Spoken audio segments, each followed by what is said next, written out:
ಎಲ್ಲರಿಗೂ ನಮಸ್ಕಾರ. ನಿಮಗೆಲ್ಲರಿಗೂ ದ ಬೋಲ್ಡ್ ಲರ್ನರ್ಸ್ ಯೂಟ್ಯೂಬ್ ಚಾನಲ್ಗೆ ಸ್ವಾಗತ. ಸೊ ಈಗ ಈ ಒಂದು ವಿಡಿಯೋದಲ್ಲಿ ಇವತ್ತು ನಡೆದಂತಹ ಅಂದರೆ ದಿನಾಂಕ 1 ಮಾರ್ಚ್ 2026ರಂದು ನಡೆದಂತಹ ಮೊರಾರ್ಜಿ ದೇಸಾಯಿ ವಸತಿ ಶಾಲೆಯ ಪ್ರವೇಶ ಪರೀಕ್ಷೆಯ ಕೀ ಉತ್ತರಗಳನ್ನು ನೋಡೋಣ. ನಾವು ಈಗಾಗಲೇ ಗಣಿತ, ವಿಜ್ಞಾನ, ಪರಿಸರ ಅಧ್ಯಯನ ಅಥವಾ ಸಮಾಜ ವಿಜ್ಞಾನ ಈ ಒಂದು ವಿಷಯಕ್ಕೆ ಸಂಬಂಧಿಸಿದಂತಹ ಕೀ ಉತ್ತರಗಳನ್ನು ನಮ್ಮ ಯೂಟ್ಯೂಬ್ ಚಾನಲ್ನಲ್ಲಿ ಅಪ್ಲೋಡ್ ಮಾಡಿದ್ದೇವೆ. ನೀವು ಆ ವಿಡಿಯೋಗಳನ್ನು ನಿಮ್ಮ ಉತ್ತರಗಳನ್ನು ಕಂಡುಕೊಳ್ಳಲು ನೋಡಬಹುದು. ಓಕೆ, ಹಾಗಾದರೆ ಈಗ ಈ ಒಂದು ವಿಡಿಯೋದಲ್ಲಿ ಇಂಗ್ಲೀಷ್ ವಿಷಯದ ಕೀ ಉತ್ತರಗಳನ್ನು ನೋಡೋಣ. ನೀವು ಸ್ಕ್ರೀನ್ ಮೇಲೆ ನೋಡುತ್ತಿರುವ ಹಾಗೆ ನಾನು ಈಗ ಸಾಲ್ವ್ ಮಾಡುತ್ತಿರುವಂತಹ ಪ್ರಶ್ನೆ ಪತ್ರಿಕೆಯ ವರ್ಷನ್ ಕೋಡ್ D2 ಆಗಿದೆ. ನಿಮ್ಮ ಪ್ರಶ್ನೆ ಪತ್ರಿಕೆ ವರ್ಷನ್ ಕೋಡ್ A1 ಆಗಿರ್ಬೋದು, A2 ಆಗಿರ್ಬೋದು, ಅಥವಾ C2 ಆಗಿರ್ಬೋದು, B2, A1 ಈ ರೀತಿ ಯಾವುದೇ ಆಗಿರ್ಬೋದು. ಎಲ್ಲ ವರ್ಷನ್ ಕೋಡ್ಗಳಲ್ಲಿ ಒಂದು ಪ್ರಶ್ನೆಗಳು ಸೇಮ್ ಇರುತ್ತೆ, ಆದರೆ ಹಿಂದೆ ಮುಂದಾಗಿ ಬಂದಿರುತ್ತೆ. ಹಾಗಾಗಿ ಈಗ ನಾನು ಸಾಲ್ವ್ ಮಾಡುತ್ತಿರುವಂತಹ ಪ್ರಶ್ನೆಗಳನ್ನು ಸಹ ನೀವು ನಿಮ್ಮ ಉತ್ತರಗಳನ್ನು ಕಂಡುಕೊಳ್ಳಲು ನೋಡಬಹುದು. ಓಕೆ, ಹಾಗಾದರೆ ವಿಡಿಯೋ ಸ್ಟಾರ್ಟ್ ಮಾಡೋಣ. ಇಂಗ್ಲೀಷ್ ವಿಷಯದ ಕೀ ಉತ್ತರಗಳನ್ನ ನೋಡ್ತಾ ಹೋಗೋಣ. ಓಕೆ, ಈ ಒಂದು ಪ್ರಶ್ನೆ ಪತ್ರಿಕೆಯಲ್ಲಿ ಇಂಗ್ಲೀಷ್ ವಿಷಯದ ಪ್ರಶ್ನೆಗಳು 21ನೇ ಪ್ರಶ್ನೆಯಿಂದ ಸ್ಟಾರ್ಟ್ ಆಗುತ್ತೆ. ಓಕೆ, ಹಾಗಾದರೆ 21ನೇ ಪ್ರಶ್ನೆಯಿಂದ ನಾವು ಸಹ ನೋಡೋಣ. 21ನೇ ಪ್ರಶ್ನೆ ಹೀಗಿದೆ: in these statements which sentence needs a question mark ಅಂತ ಇದೆ. ಓಕೆ, ಹಾಗಾದರೆ ನಾವು ಕ್ವಶನ್ ಮಾರ್ಕನ್ನು ಯಾವಾಗ ಇಡ್ತೀವಿ? ಯಾವಾಗ ಅಂದರೆ ಒಂದು ವಾಕ್ಯ ಪ್ರಶ್ನೋತ್ತರ ವಾಕ್ಯ ಆಗಿರಬೇಕು, ಅಂದರೆ ಒಂದು ಪ್ರಶ್ನೆಯನ್ನು ಕೇಳುತ್ತಿರುವಂತಹ ವಾಕ್ಯ ಆಗಿರಬೇಕು. ಆವಾಗ ನಾವು ಈ ಒಂದು ಕ್ವಶನ್ ಮಾರ್ಕನ್ನು ಇಡ್ತೀವಿ. ಹಾಗಾದರೆ ಇದರಲ್ಲಿ ಪ್ರಶ್ನೆಯನ್ನು ಕೇಳುತ್ತಿರುವಂತಹ ಏನು ಆಪ್ಷನ್ ಯಾವುದಿದೆ ಅಂತ ನೋಡೋಣ. C is a good student. Okay, ಇಲ್ಲಿ ಯಾವುದೇ ತರಹದ ಪ್ರಶ್ನೆ ಕೇಳ್ತಿಲ್ಲ. My name is Sheela. Okay, ಇಲ್ಲಿ ಪ್ರಶ್ನೆ ಕೇಳ್ತಿಲ್ಲ. How old are you? Okay, ಇದು ಒಂದು ಪ್ರಶ್ನೆ. ಹಾಗಾದರೆ ಇದ್ರ ಮುಂದೆ ನಾವು ಈ ರೀತಿ ಕ್ವಶನ್ ಮಾರ್ಕ್ ಇಡ್ಬೋದು. Anil is going to school. Okay, ಹಾಗಾದರೆ ನಿಮಗೆ ಆಲ್ರೆಡಿ ಗೊತ್ತಾಗಿರುತ್ತೆ ಯಾವುದು ಸರಿಯಾದ ಉತ್ತರ ಅಂತಂದರೆ 3ನೇ option, how old are you ಅನ್ನುವಂಥದ್ದು. Next, pick out the word which does not belong to the group. ಅಂದರೆ ಗುಂಪಿಗೆ ಸೇರಿದ ಪದವನ್ನು ಏನು ಮಾಡಬೇಕು, ನೀವು ಆರಿಸಬೇಕು. ಹೌದಾ, ಇಲ್ಲೇನಿದೆ ಜಗ್ ಅನ್ನುವಂಥದ್ದು ತಂಬಿಗೆ, ಟಬ್ ಅಂದರೂ ಅದೇ ಬುಟ್ಟಿ ಅಥವಾ ತಂಬಿಗೆ ಅಂತ ಅರ್ಥ ಬರುತ್ತೆ. ಪುಟ್ ಅಂತಂದರೆ ಏನಂತ ಬರುತ್ತೆ ಅರ್ಥ? ಇಡು ಅಂತ ಬರ್ತದೆ. ಬನ್ ಅಂತಂದರೆ ಒಂದು ತಿನ್ನುವ ತಿನಿಸು ಅಂತ ಬರ್ತದೆ. ಓಕೆ, ಸೊ ಈ ಜಗ್, ಟಬ್ ಮತ್ತು ಬನ್ ಇವೆಲ್ಲ ಒಂದು ವಸ್ತುಗಳು. ಹೌದಾ, ಆದರೆ ಪುಟ್ ಅನ್ನುವಂಥದ್ದು ಒಂದು ಕಾರ್ಯವನ್ನು ಮಾಡುವಂಥದ್ದು. ಹೌದಾ, ಒಂದು ಕ್ರಿಯೆಯನ್ನು ಸೂಚಿಸುವಂತಹ ಪದ ಆಗಿದೆ. ಹಾಗಾಗಿ ನಮಗೆ ಉತ್ತರ ಪುಟ್ ಅನ್ನುವಂಥದ್ದು ಆಗಬೇಕು. ಹಾಗಾದರೆ ಪುಟ್ ಎಲ್ಲಿದೆ? ಆಪ್ಷನ್ 2ರಲ್ಲಿ ಇದೆ. ನೆಕ್ಸ್ಟ್ 23ನೇ ಪ್ರಶ್ನೆಯನ್ನು ನೋಡೋಣ. ಫೈಂಡ್ ದ ರಿಲೇಟಿಂಗ್ ವರ್ಡ್ ಅಂತ ಹೇಳಿದ್ದಾರೆ. ಏನಿದೆ? ಆಫ್ಟರ್ನೂನ್ ಲಂಚ್ ಅಂದರೆ ನಾವು ಮಧ್ಯಾಹ್ನದ ಹೊತ್ತಿನಲ್ಲಿ ಊಟವನ್ನು ಮಾಡ್ತೇವೆ. ಹಾಗೆ ಮಾರ್ನಿಂಗಲ್ಲಿ ಏನು ಮಾಡ್ತೇವೆ? ನಾಷ್ಟ ಅಥವಾ ಏನು ತಿಂಡಿ ಅಂತಿರಲ್ಲ, ಬ್ರೇಕ್ಫಾಸ್ಟನ್ನು ಮಾಡ್ತೇವೆ. ಸೊ ಹಾಗಾದರೆ ಸರಿಯಾದ ಉತ್ತರ ಆಪ್ಷನ್ ನಂಬರ್ 2ರಲ್ಲಿ ಇರುವಂಥದ್ದು. ಓಕೆ, ಬೆಳಗಿನ ತಿಂಡಿ ಅನ್ನುವಂಥದ್ದು. ನೆಕ್ಸ್ಟ್ 24ನೇ ಪ್ರಶ್ನೆಯನ್ನು ನೋಡೋಣ. ಏನಿದೆ? We ordered large pizza for lunch ಅಂತ ಇದೆ. ಇದರಲ್ಲಿ ಏನು ಕೇಳಿದ್ದಾರೆ ಅಂತಂದರೆ pick out the adjective. Okay, adjective ಅಂತಂದರೆ ಯಾವುದರಲ್ಲಿ? ಲಾರ್ಜ್ ಅನ್ನುವಂಥದ್ದು. ಓಕೆ, ಪಿಜ್ಜಾವನ್ನು ಆರ್ಡರ್ ಮಾಡಿದ್ದಾರೆ. ಆ ಪಿಜ್ಜಾ ಹೇಗಿದೆ? ದೊಡ್ಡದಾಗಿದೆ. ದೊಡ್ಡದಾಗಿದೆ ಅನ್ನುವಂಥದ್ದು ಅಡ್ಜೆಕ್ಟಿವ್ ಆಗುತ್ತೆ ಇಲ್ಲಿ. ಸೊ ಹಾಗಾದರೆ ಈ ಒಂದು ಅಥವಾ ಲಾರ್ಜ್ ಅನ್ನುವಂಥದ್ದು ಅಡ್ಜೆಕ್ಟಿವ್ ಆಗುತ್ತೆ. ಸೊ ಹಾಗಾದರೆ ಇದರಲ್ಲಿ ಆಪ್ಷನ್ ನಂಬರ್ 2ರಲ್ಲಿದೆ ನೋಡಿ, ಲಾರ್ಜ್ ಅನ್ನುವಂಥದ್ದು. Okay, large. ನೆಕ್ಸ್ಟ್ 25ನೇ ಪ್ರಶ್ನೆಯನ್ನು ನೋಡೋಣ. A holy man is called a monk. A learned person is called dash ಅಂತ ಕೊಟ್ಟಿದ್ದಾರೆ.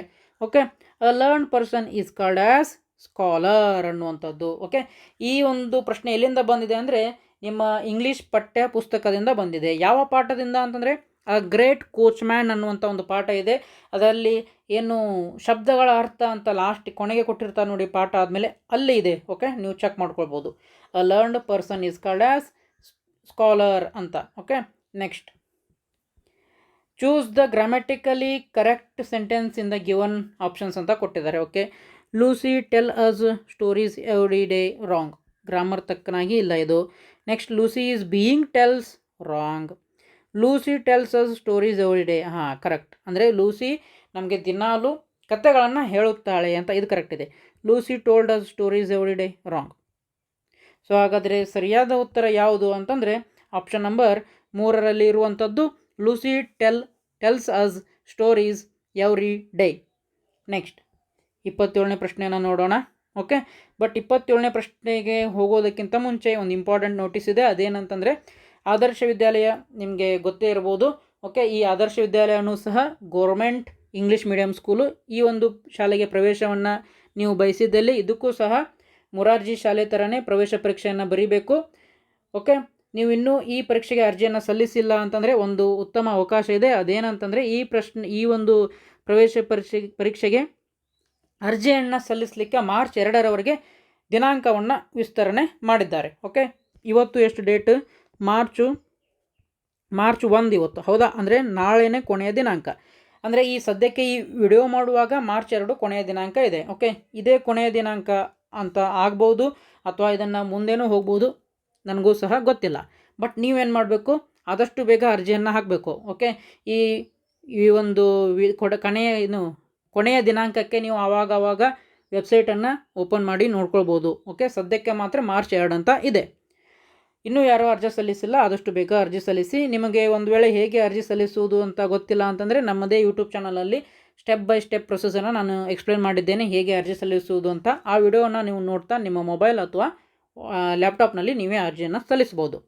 ಓಕೆ, ಆಮೇಲೆ ಈ ಒಂದು ಪರೀಕ್ಷೆಗೆ ನೀವು ತಯಾರಿಯನ್ನು ನಡೆಸಿದ್ದಲ್ಲಿ ನಿಮಗೆ ಹಿಂದಿನ ವರ್ಷದ ಪ್ರಶ್ನೆ ಪತ್ರಿಕೆಗಳು ಬೇಕಾಗಿದ್ದಲ್ಲಿ ನಮ್ಮ ಈ ವಾಟ್ಸಪ್ ನಂಬರನ್ನು ಸಂಪರ್ಕಿಸಬಹುದು. ನಿಮಗೆ 2011ರಿಂದ 2025ರವರೆಗಿನ ಅಂದರೆ ಒಟ್ಟಾರೆಯಾಗಿ 15 ವರ್ಷಗಳ ಪ್ರಶ್ನೆ ಪತ್ರಿಕೆಗಳು ವಿತ್ ಕೀ ಆನ್ಸರ್ ಇರುವಂಥದ್ದನ್ನು ನಾವು ನಿಮಗೆ ವಾಟ್ಸಪ್ ಮುಖಾಂತರ ಸೆಂಡ್ ಮಾಡ್ತೇವೆ, PDF ಸೆಂಡ್ ಮಾಡ್ತೇವೆ. ಓಕೆ, ಆದರೆ ಈ ಒಂದು PDF ಉಚಿತವಾಗಿರುವುದಿಲ್ಲ. ನಾವು ನಿಗದಿಪಡಿಸಿರುವಂತಹ ಫೀಸನ್ನು ನೀವು ನಮಗೆ ಗೂಗಲ್ ಪೇ ಅಥವಾ ಫೋನ್ಪೇ ಮುಖಾಂತರ ಆನ್ಲೈನ್ ಪೇಮೆಂಟ್ ಮಾಡಿದ್ದಲ್ಲಿ ನಿಮಗೆ ಈ ಒಂದು PDF ನಾವು ಸೆಂಡ್ ಮಾಡಿ ಕೊಡ್ತೇವೆ. ಓಕೆ, ಅವುಗಳನ್ನ ಉಪಯೋಗಿಸ್ಕೊಂಡು ನೀವು ನಿಮ್ಮ ತಯಾರಿಯನ್ನು ಮಾಡ್ಬೋದು. ನೆಕ್ಸ್ಟ್, ಓಕೆ, ನಮ್ಮ ವಾಟ್ಸಪ್ ಗ್ರೂಪನ್ನು ನೀವು ಸೇರಬಯಸಲು ಇಚ್ಛೆ ಪಟ್ಟಿದ್ದಲ್ಲಿ ಈ ಒಂದು QR ಕೋಡನ್ನು ಸ್ಕ್ಯಾನ್ ಮಾಡಿ ನೀವು ನಮ್ಮ ವಾಟ್ಸಪ್ ಗ್ರೂಪ್ಗೆ ಜಾಯ್ನ್ ಆಗ್ಬೋದು. ಇದರಲ್ಲಿ ಶಿಕ್ಷಣಕ್ಕೆ ಸಂಬಂಧಿಸಿದಂತಹ ವಿಷಯಗಳನ್ನ ನಾವು ಶೇರ್ ಮಾಡ್ತಾ ಇರ್ತೇವೆ. ಓಕೆ, ಹಾಗಾದರೆ ಮತ್ತೆ ನಾವು ಮುಂದಿನ ಪ್ರಶ್ನೆಯನ್ನು ನೋಡೋಣ. ಎಲ್ಲಿವರೆಗೂ ಸಾಲ್ವ್ ಮಾಡಿದ್ದೀವಿ ಅಂತಂದರೆ ನಾವು 26ನೇ ಪ್ರಶ್ನೆವರೆಗೆ ಸಾಲ್ವ್ ಮಾಡಿದ್ವಿ. ಈಗ 27ನೇ ಪ್ರಶ್ನೆಯನ್ನು ನೋಡೋಣ. ಏನಿದೆ ಅಂತಂದರೆ the best way to express gratitude ಅಂತ ಕೇಳಿದ್ದಾರೆ. ಓಕೆ, ಸೊ ಹಾಗಾದರೆ ಈ ಪ್ರಶ್ನೆಯನ್ನು ನೋಡೋಣ. Pretend you are not grateful, wrong. Say thank you, okay, ಇದಾಗ್ಬೋದು. ಆಮೇಲೆ avoid the topic, wrong. Expect the other person to know, wrong. Just ನೀವು ಥ್ಯಾಂಕ್ ಯು ಅಂತ ಹೇಳೋದ್ರಿಂದ ಅವರಿಗೆ ಅಭಿನಂದನೆಗಳನ್ನು ಅಥವಾ ಧನ್ಯವಾದಗಳನ್ನ ನೀವು ಸಲ್ಲಿಸ್ಬೋದು. ಓಕೆ, ಸೊ ಹಾಗಾದರೆ option number 2 is the right answer. Next 28ನೇ ಪ್ರಶ್ನೆಯನ್ನು ನೋಡೋಣ. A group of people is called as. Okay, ಅಂದರೆ ಜನರ ಗುಂಪನ್ನು ಏನಂತ ಕರಿತೀವಿ ನಾವು ಅಂತಂದರೆ ಕ್ರೌಡ್ ಅಂತ ಕರಿತೀವಿ. ಓಕೆ, ಕ್ರೌಡ್ ಅಂತ ಕರಿತೀವಿ. ನೆಕ್ಸ್ಟ್ 29ನೇ ಪ್ರಶ್ನೆ. Which of the following words does not change in plural form. ಅಂದರೆ ಇವುಗಳ ವರ್ಡ್ಗಳನ್ನ ಕೊಟ್ಟಿದ್ದಾರೆ, ಇವುಗಳನ್ನು ಬಹುವಚನಕ್ಕೆ ನಾವು ಬರೆದಾಗ ಯಾವುದು ಚೇಂಜ್ ಆಗಲ್ಲ ಅಂತ ಕೇಳಿದ್ದಾರೆ. Okay, Deere. ಓಕೆ, ಈ ಡೀರ್ ಸದ್ಯಕ್ಕೆ ಸಿಂಗುಲರ್ ಇದೆ, ಪ್ಲೂರಲಲ್ಲೂ ಸಹ ಡೀರ್ನೇ ಅಂತೇವೆ. ಶಿಪ್ ಸಹ ಹಾಗೆ, ಪ್ಲೂರಲಲ್ಲೂ ಶೀಪ್ ಅಂತೇವೆ. ಫಿಶ್ ಸಹ ಹಾಗೆ, ಫಿಶ್ನೇ ಅಂತೇವೆ. ಹಾಗಾದರೆ all of the above is the right answer. Okay, ಅಂದರೆ ಪ್ಲೂರಲ್ಗೆ ನಾವು ಬರೆದಾಗ ಸಹ, ಪ್ಲೂರಲ್ ಫಾರ್ಮ್ ಬರೆದಾಗೂ ಸಹ ಚೇಂಜ್ ಆಗದೇ ಇರುವಂತಹ ವರ್ಡ್ ಯಾವ್ಯಾವು ಅಂತಂದರೆ ಎಲ್ಲವೂ, ಹೌದಾ? ಹಾಗಾಗಿ ನಮಗೆ ಆಲ್ ಆಫ್ ದ ಅಬೋ ಅನ್ನುವಂಥದ್ದು ಸರಿಯಾದ ಉತ್ತರ ಆಗ್ತದೆ. ನೆಕ್ಸ್ಟ್ 30ನೇ ಪ್ರಶ್ನೆ. The past tense form of the word think ಅನ್ನುವಂಥದ್ದು. ಓಕೆ, ಥಿಂಕ್ದು ಪಾಸ್ಟ್ ಟೆನ್ಸ್ ಯಾವುದಪ್ಪ ಅಂತಂದರೆ ಥಾಟ್ ಅನ್ನುವಂಥದ್ದು. Very easy, think, thought. Next 31ನೇ ಪ್ರಶ್ನೆ.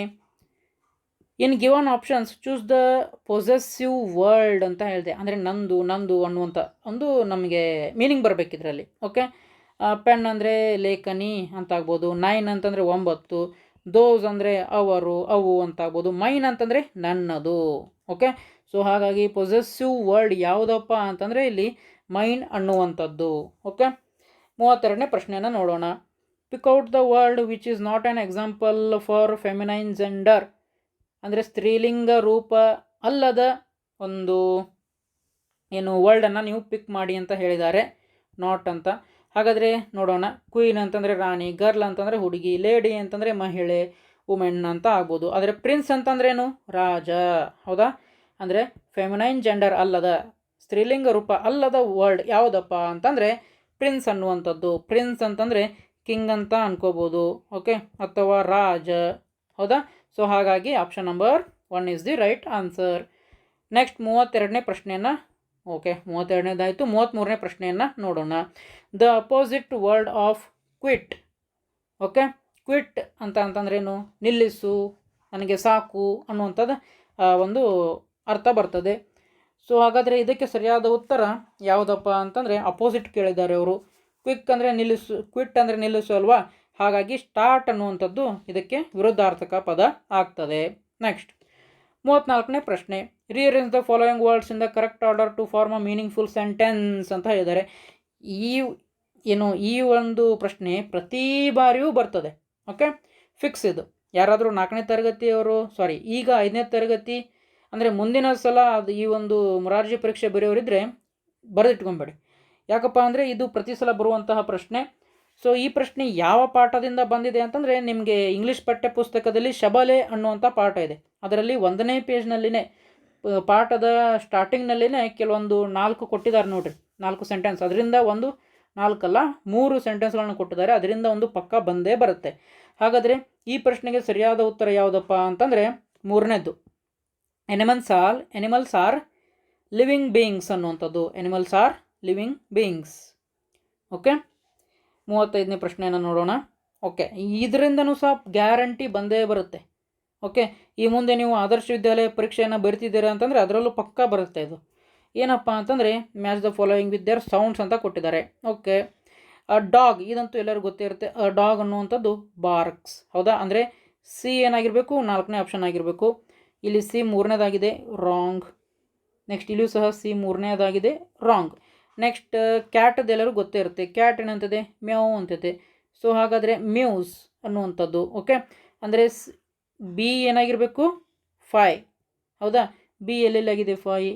ಓಕೆ, ಇಲ್ಲಿ ಬಿ 5 ಆಗಿದೆ, ಇಲ್ಲಿ ಬಿ 1 ಆಗಿದೆ ನೋಡಿರಿ, ರಾಂಗ್. ಹಾಗಾದರೆ ಸರಿಯಾದ ಉತ್ತರ ಗೊತ್ತಾಗಿರ್ಬೇಕು ನಿಮಗೂ.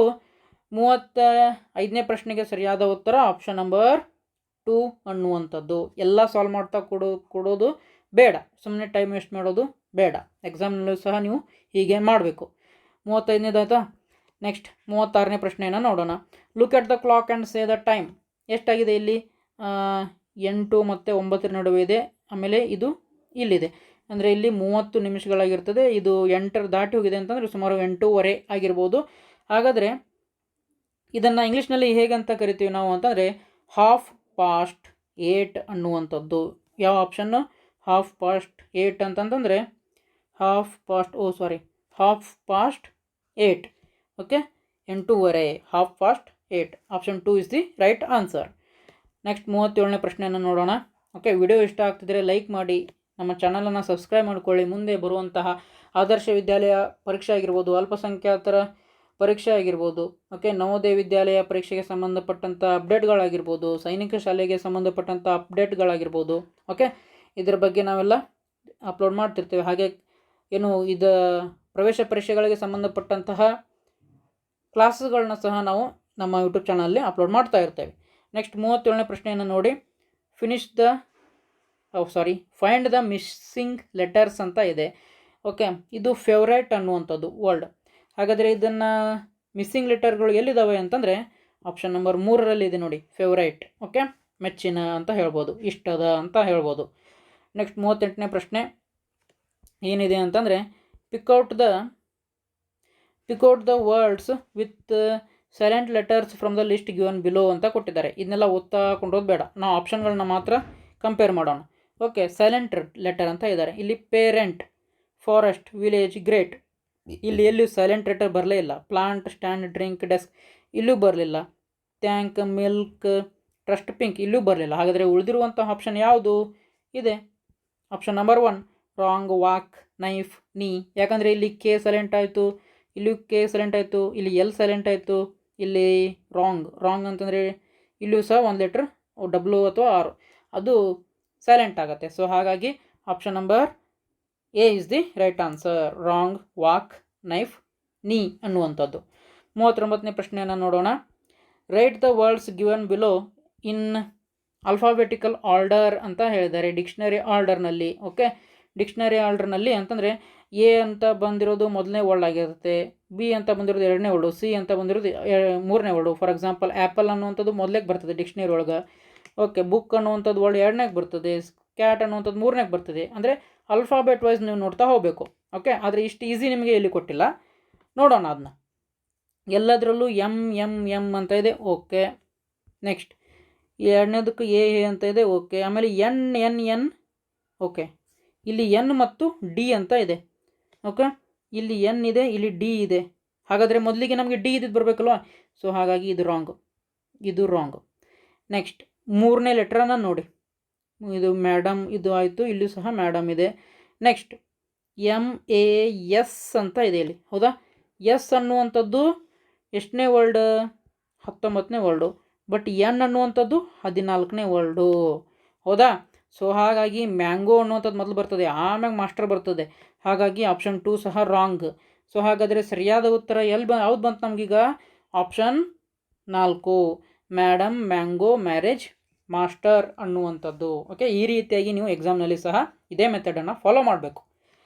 ನೆಕ್ಸ್ಟ್ 40ನೇ ಪ್ರಶ್ನೆಯನ್ನು ನೋಡಿ. ಸಾಲ್ವ್ ದ ರಿಡಲ್ ಅಂದರೆ ಒಗಟನ್ನು ನೀವು ಬಿಡಿಸ್ಬೇಕು. ಏನಿದೆ ಪ್ರಶ್ನೆ? I am in the fruit group ಅಂದರೆ ನಾನು ಒಬ್ಬ ಹಣ್ಣು. I am a type of citrus fruit. Okay, citrus fruit ನಾನು ಅಂದರೆ ಹುಳಿ ಇರುವಂಥ ಹಣ್ಣು. You can squeeze me and to make juice, ನನ್ನನ್ನು ಹಿಂಡಿ ನೀವು ಪಾನಕವನ್ನು ಅಥವಾ ಜ್ಯೂಸನ್ನು ಮಾಡ್ಕೊಳ್ಬೋದು. Okay, I am the same colour as my name. Okay, ನನ್ನ ಹೆಸರಲ್ಲಿ ಏನಿದೆ ಅದೇ ನನ್ನ ಬಣ್ಣ ಅಂತ ಹೇಳಿದೆ. ಹೂ ಐ ಆಮ್ ಅಂತ ಹೇಳಿದ್ದಾರೆ. Very simple. ಲೆಮನ್ ಅಲ್ಲ, ಆರೆಂಜ್ ಅನ್ನುವಂಥದ್ದು. ಓಕೆ, ಆರೆಂಜ್ ಅನ್ನುವಂಥದ್ದು. ಓಕೆ, ಯಾಕಂತಂದರೆ ಇಲ್ಲಿ ಈ ಒಂದು ಲೈನನ್ನು ತೆಗೆದುಬಿಟ್ರೆ ನೀವು ಇದರಲ್ಲಿ ಲೆಮನ್ ಅನ್ನುವಂಥದ್ದು ಸಹ ಉತ್ತರ ಆಗ್ತದೆ, ಹೌದಾ. ಫ್ರೂಟ್ನಲ್ಲಿದೆ, ಸಿಟ್ರಸ್ ಫ್ರೂಟ್ ಹೌದು. ನೀವು ಪಾನಕವನ್ನು ಅಂದರೆ ನಿಂಬೆ ರಸವನ್ನು ಹಿಂಡಿ ನೀವು ಏನು ಶರಬತ್ ಅಂತ ಹೇಳ್ತೀರ ಅದನ್ನು ಮಾಡ್ಬೋದು. ಬಟ್ ಲಾಸ್ಟ್ ಲೈನ್ ನೋಡಿ ಏನಂತ ಇದೆ? I am the same colour as my name. Okay, ಈ ಒಂದು ಕೊನೆಯ ಸೆಂಟೆನ್ಸ್ಗೋಸ್ಕರ ನಮಗೆ ಆರೆಂಜ್ ಅನ್ನುವಂಥದ್ದು ಉತ್ತರ ಬರ್ತದೆ, ಹೌದಾ. ಆರೆಂಜ್ ಅನ್ನೋದು ಉತ್ತರ. ಸೊ ಇಲ್ಲಿವರೆಗೂ ನಾವು ಏನು ಮಾಡಿದ್ವಿ? 21ನೇ ಪ್ರಶ್ನೆಯಿಂದ 40ನೇ ಪ್ರಶ್ನೆವರೆಗೂ ನಾವು ಇಂಗ್ಲೀಷ್ ವಿಷಯಕ್ಕೆ ಸಂಬಂಧಪಟ್ಟಂಥ ಕೀ ಉತ್ತರಗಳನ್ನ ಕಂಡುಕೊಂಡೇವಿ. ನಿಮಗೆ ವಿಡಿಯೋ ಇಷ್ಟ ಇದ್ದಲ್ಲಿ ನಮ್ಮ ಚಾನಲನ್ನು ಲೈಕ್ ಅಥವಾ ಸಬ್ಸ್ಕ್ರೈಬ್ ಮಾಡೋದನ್ನು ಮಾತ್ರ ಮರಿಬೇಡಿ. ಓಕೆ, ಆವಾಗಲೇ ಹೇಳ್ದಂಗೆ ಈ ಒಂದು ವಾಟ್ಸಪ್ ನಂಬರನ್ನು ಸಂಪರ್ಕ ಮಾಡುವುದರಿಂದ ನಮ್ಮ ಹತ್ತಿರ ಇರುವಂತಹ ಹಿಂದಿನ ವರ್ಷದ ಪ್ರಶ್ನೆ ಪತ್ರಿಕೆಗಳನ್ನ ನೀವು ಪಡೆದುಕೊಳ್ಬೋದು. ಓಕೆ, ಈ ಹಿಂದಿನ ವರ್ಷದ ಪ್ರಶ್ನೆ ಪತ್ರಿಕೆಗಳನ್ನ ನೀವು ಯಾಕೆ ಸಾಲ್ವ್ ಮಾಡಬೇಕಪ್ಪ ಅಂತಂದರೆ ಯಾವ ಚಾಪ್ಟರ್ಗಳಿಂದ ಯಾವ ರೀತಿಯಾಗಿ ಪ್ರಶ್ನೆಗಳು ಬರ್ತಾ ಇದ್ದಾವೆ ಅಂತ ನಿಮಗೆ ಗೊತ್ತಾಗುತ್ತೆ. ಆವಾಗ ನೀವು ಆ ಪರ್ಟಿಕ್ಯುಲರ್ ಟಾಪಿಕ್ಗೆ ಹೆಚ್ಚು ಒತ್ತನ್ನು ನೀಡಿ ಇನ್ನೂ ಚೆನ್ನಾಗಿ ಪ್ರಾಕ್ಟೀಸ್ ಮಾಡ್ಬೋದು. ಓಕೆ, ಇಲ್ಲ ಅಂತಂದರೆ ಎಕ್ಸಾಮ್ನಲ್ಲಿ ಪ್ರಶ್ನೆಗಳ ನಡುವೆ ಕನ್ಫ್ಯೂಸ್ ಆಗಿಬಿಡುತ್ತೆ. ನೀವು ಈ ಉತ್ತರನೋ ಆ ಉತ್ತರನೋ, ಈ ಉತ್ತರನೋ ಆ ಉತ್ತರನೋ ಅಂಥೇಳಿ ಅದೇ ರೀತಿ ಕನ್ಫ್ಯೂಸನ್ನು ನೀವು ತಡೆಗಟ್ಟಬೇಕು ಅಂತಂದರೆ ಹೆಚ್ಚಾಗಿ ಪ್ರಶ್ನೆ ಪತ್ರಿಕೆಗಳನ್ನ ಸಾಲ್ವ್ ಮಾಡಬೇಕು. ಇನ್ನೂ ಒಳ್ಳೆಯದಂತಂದರೆ ಈ ಒಂದು ಹಿಂದಿನ ವರ್ಷದ ಪ್ರಶ್ನೆ ಪತ್ರಿಕೆಗಳನ್ನ ಸಾಲ್ವ್ ಮಾಡಬೇಕು. ಹಾಗಾಗಿ ನಿಮಗೆ ಈ ಪ್ರಶ್ನೆ ಪತ್ರಿಕೆಗಳು ಬೇಕಾಗಿದ್ದಲ್ಲಿ ಈ ವಾಟ್ಸಪ್ ನಂಬರನ್ನು ಸಂಪರ್ಕ ಮಾಡ್ಬೋದು. ಹಾಗೆ ನಮ್ಮ ವಾಟ್ಸಪ್ ಗ್ರೂಪನ್ನು ನೀವು ಸೇರ ಬಯಸಿದ್ದಲ್ಲಿ ಈ QR ಕೋಡನ್ನು ಸ್ಕ್ಯಾನ್ ಮಾಡಿ ನಮ್ಮ ವಾಟ್ಸಪ್ ಗ್ರೂಪ್ಗೆ ನೀವು ಜಾಯಿನ್ ಆಗ್ಬೋದು. ಓಕೆ, ಹಾಗಾದರೆ ಮತ್ತೆ ಮುಂದಿನ ವಿಡಿಯೋದಲ್ಲಿ ಇನ್ನೊಂದು ವಿಷಯದ ಕೀ ಉತ್ತರಗಳೊಂದಿಗೆ ಸಿಗೋಣ. ಜೈ ಹಿಂದ್.